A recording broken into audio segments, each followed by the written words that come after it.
ประเภทสองอาสารับใช้ชาติพี่น้องหัวใจขับพองกล้าหาญอดทนเป็นคนหนักเอาเบาสู้อุตสาห์มานะของตนช่วยเหลือเพื่อนๆทุกคนร่วมแต่ทุกสุขไม่สนใจ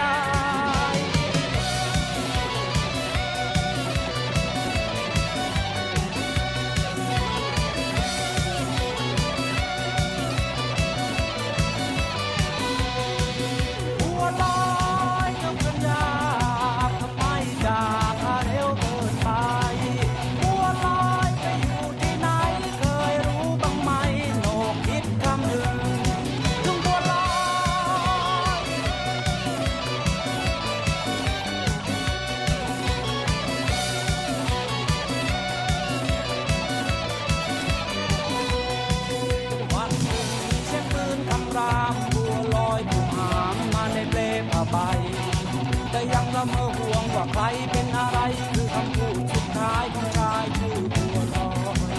ตั้งแต่วันนั้นยันวันนี้แสงตะเกียงริบดีที่บ้านไร่ปลายดอยไม่มีชายคนที่ชื่อบัวลอยความเงาหงอยคอยเข้าตัวภู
มิชอบเอาแต่ประโยชน์ส่วนตน